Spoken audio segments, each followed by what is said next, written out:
Atención selectiva, el podcast de Elvira Fernández, profesora, creadora de contenidos y mamá.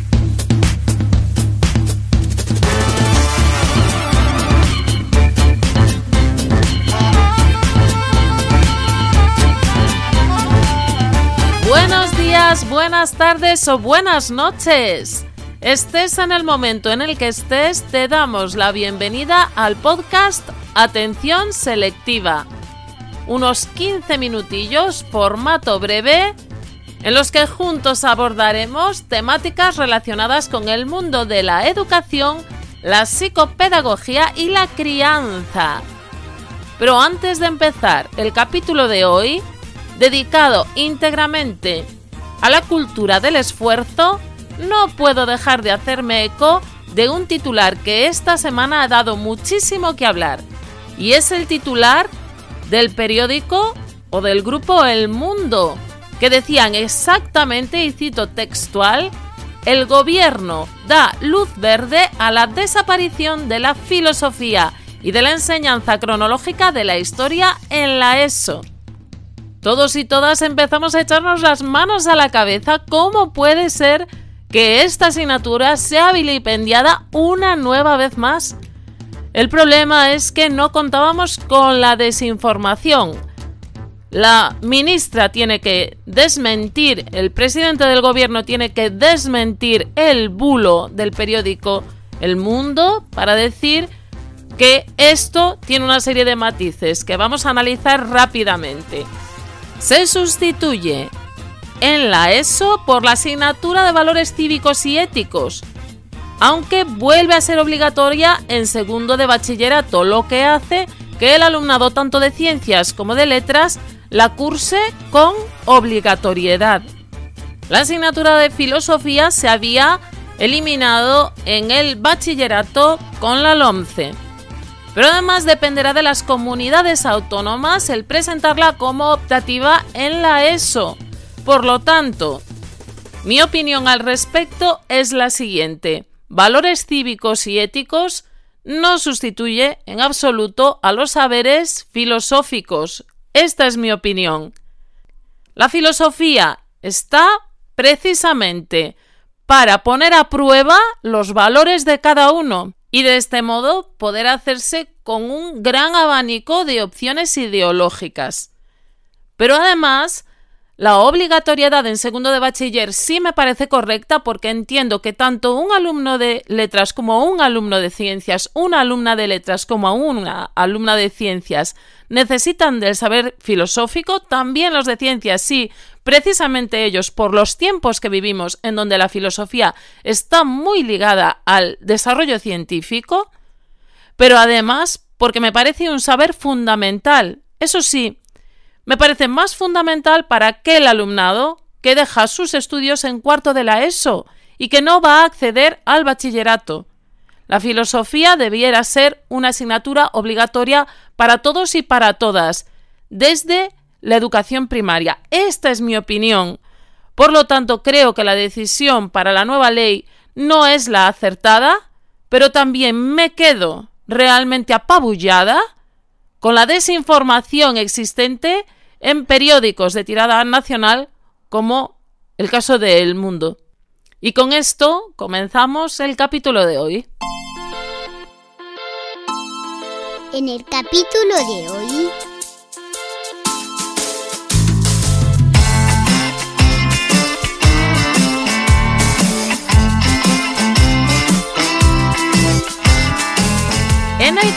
de hoy, vamos a hablarte de la cultura del esfuerzo, razones para aplicarla en el aula y en la vida. El esfuerzo es la acción física o mental que emplea una fuerza considerable con algún propósito o fin. El esfuerzo es energía, es voluntad, es resiliencia, es pasión. Muchos conceptos en uno que se aunan y que conforman la capacidad de esforzarse como una de las características más deseadas en la etapa educativa de niños, niñas y adolescentes. Con esfuerzo se mueven montañas y a pesar de las habilidades y cualidades innatas que conforman el ser humano, sin esfuerzo no somos nada. Necesitamos fijarnos retos constantemente y pasar de esa línea que nos pone a prueba, que no nos deja avanzar. Llamémosle inseguridad, llamémosle procrastinación, llamémosle como sea, pero lo cierto es que hay un punto en toda tarea importante de nuestra vida en la que necesitamos echar mano del esfuerzo. Desde el niño o la niña que se esfuerza para estudiar y dar lo mejor de sí en esta recta final de trimestre, hasta el adulto o la adulta que se levanta cada mañana para darlo todo en su trabajo. El esfuerzo es una máxima común en nuestras vidas y necesitamos tirar de él en múltiples ocasiones y momentos. Cuando vivimos tiempos difíciles, el recurso del esfuerzo es más demandado si cabe, para superarnos y conseguir salir adelante. Pero no es fácil educar en la idea del esfuerzo, educar en una cultura que premie el trabajo y la dedicación. Y no es fácil, una vez más, por múltiples características sociales que nos confunden y que se relacionan con la tarea a desempeñar, con los costes que supone el esfuerzo o con los diferentes modelos de cultura. El esfuerzo tanto en la educación formal como en la crianza debe estar justificado, te lo decía en el anterior podcast, quédate luego a escucharlo si lo deseas. Por naturaleza no acostumbramos a esforzarnos por una tarea que sabemos nos viene grande. Por este motivo nos adaptamos en lo educativo al desarrollo individual de cada niño, de cada niña, dado que la homogeneidad en este caso jugaría en nuestra contra. Cuando solicitamos la tarea a nuestro alumnado, a nuestros hijos, que les suponga un esfuerzo cuyo coste sea mayor que los beneficios que obtengan a partir de esta, o bien cuando pedimos una tarea que no son capaces de alcanzar por más esfuerzo que muestren, se producirá una disonancia. Lo expliqué también en el podcast anterior. Hemos hablado ya en diferentes ocasiones de lo que supone la disonancia cognitiva, este fenómeno que se produce cuando nuestras creencias no están en consonancia con nuestros actos y caemos en un estado de malestar. A los niños y a las niñas, a los cuales y a las cuales se les piden objetivos fuera de su alcance, se les sitúa en una situación de disonancia. Por lo tanto, medir nuestras exigencias es fundamental. Pero por otro lado, el esfuerzo es necesario. ¿Cómo saber hasta dónde tensar esa cuerda? Vamos con la cultura del esfuerzo. La cultura es el elemento transmitido de padres a hijos, de docente a discente, desde la comunidad, desde los medios de comunicación, que surge como modo adaptativo al ambiente social y que consiste en una serie de patrones compartidos. Sin embargo, no todas las culturas son iguales, pues sus circunstancias sociales son distintas también y esto incide en los aprendizajes tanto como en la conformación de perfiles sociales. La dimensión individualismo-colectivismo, que me encanta siempre mencionar, engloba la idea de cómo se relacionan los miembros de dos grandes tipos de culturas en la actualidad y está relacionada íntimamente con las organizaciones. Colegio, escuela, instituto, universidad y el grado de dependencia emocional para con los otros, familia, amigos, grupos, comunidades. De este modo tenemos un gran bloque individualista que representa culturas en donde las relaciones sociales y los apoyos en el otro son menores, en donde se cuenta con que cada uno cuide de sí mismo y de los suyos. Y también otro gran bloque colectivista, que representa las culturas con relaciones sociales más fuertes y de cohesión, con altas dosis de lealtad, de protección al más débil, de apoyo. Según estudios de Gerd Hofstede, el modelo individualista es el más valorado por las culturas industrializadas y capitalistas de Occidente.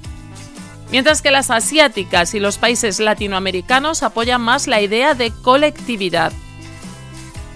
La relación con el esfuerzo en este caso resulta bastante evidente desde el punto de vista de la conducta.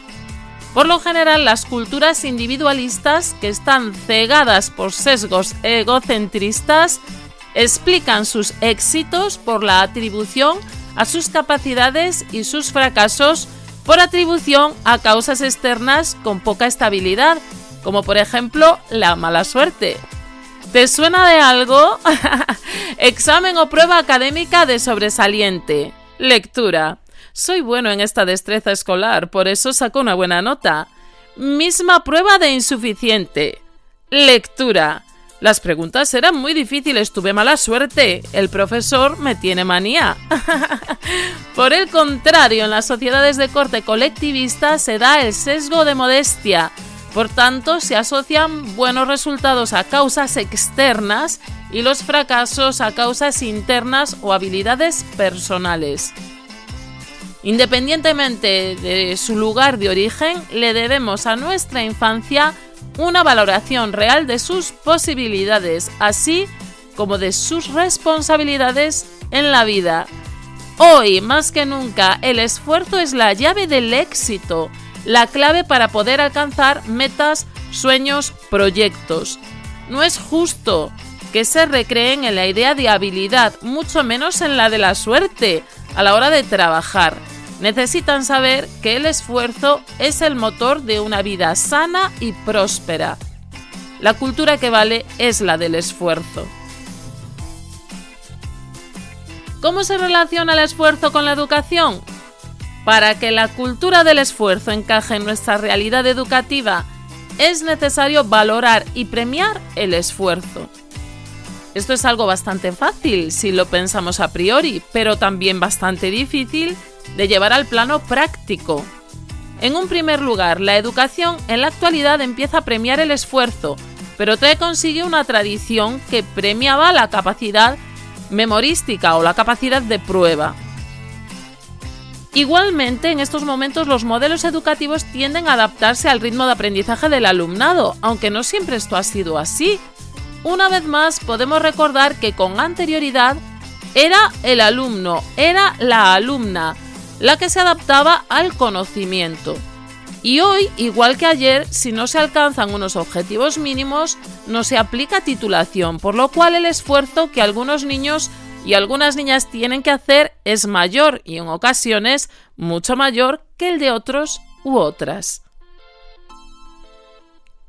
Además, los medios de comunicación no ayudan mucho si el 90% de la programación en prime time está relacionada con el triunfo sin meritocracia, por ser famoso, por la suerte y no por tu trabajo o dedicación a alguna disciplina en particular. El ejemplo es nefasto y además está sobreexpuesto, ante lo cual nuestra infancia, como decía al principio de este podcast, analiza los costes y, como es natural, se niega al trabajo, se niega a la actitud de dedicación y esfuerzo. Y espérate al podcast de la semana que viene, en el que te hable sobre el wishful thinking. Pero no me quiero adelantar. Te digo que el papel de las entidades educativas ahora mismo es fundamental, valorando el trabajo personal y premiándolo, como te comentaba. Como docentes debemos hacer entender a nuestros alumnos, a nuestras alumnas, que con esfuerzo se consiguen los sueños, independientemente de las habilidades que uno tenga, sin caer en sesgos ilusorios de color de rosa. Debemos puntuar, calificar, evaluar el esfuerzo, pues es indicativo de éxito en la vida y por tanto lo será también en el plano académico, o al menos debiera serlo así. Y como madres, como padres, tenemos que reforzar esta idea con las labores de casa, con los deberes. No debemos caer en esta dialéctica deberes sí, deberes no. La clave está en hacer entender a tus hijos, a tus hijas, que si se esfuerzan pueden conseguir cosas. Este mundo está hecho para los trabajadores y la suerte no es predictora del éxito. Entre todos podemos hacer una sociedad mejor, más trabajadora, más curranta, más competente, con una mayor adaptación al cambio, más resiliente y, como de costumbre, el primer eslabón hará más fuerte la cadena. Nuestros chicos, nuestras niñas, alumnos, hijas, esa infancia que es esponja ahora mismo, por una cultura unificada y sin dimensiones que valorice a las personas y no por su dinero o su capacidad, sino por un cambio sistémico en nuestro modo de hacer comunidad, por la cultura del esfuerzo y su aplicación, tanto en el aula como en la vida. Y después de acabar este capítulo de hoy, porque aquí pongo el punto y final, te digo, recapitulando con el inicio del podcast, que igualmente, y para que veas que predico con el ejemplo, si no es tu opinión, bienvenido, es el debate filosófico sobre este tema, siempre abierta, siempre a recibir vuestras opiniones, que como siempre digo podéis dejar en nuestras redes sociales, en vuestras diferentes plataformas de escucha del podcast y también en el lugar donde más se concentran los debates educativos, nuestro grupo de Telegram. Atención selectiva, grupo, ahí nos encontráis a una excelente comunidad de personas ávidas de conocimiento y de confrontación de ideas, en el buen sentido, en el positivo siempre, y a una servidora. Así que nada, pásate por el Telegram de Atención Selectiva Grupo, que te esperamos.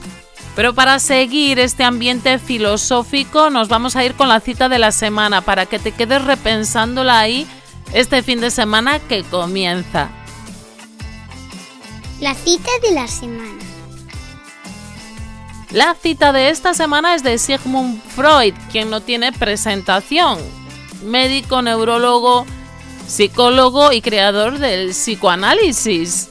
Y dice así: un buen día, echando la vista atrás, se dará usted cuenta de que esos años de lucha han sido los más hermosos de su vida.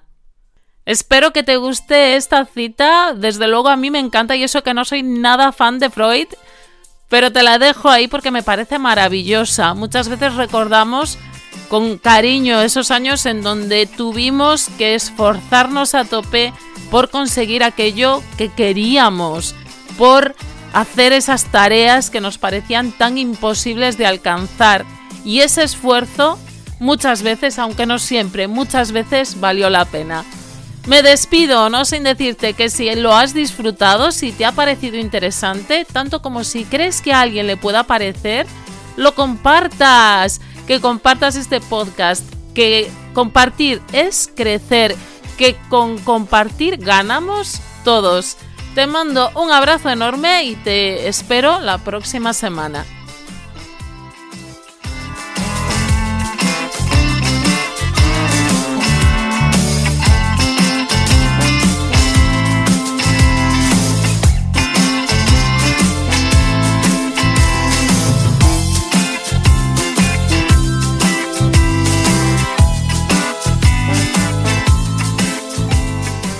Hasta la semana que viene, amigos.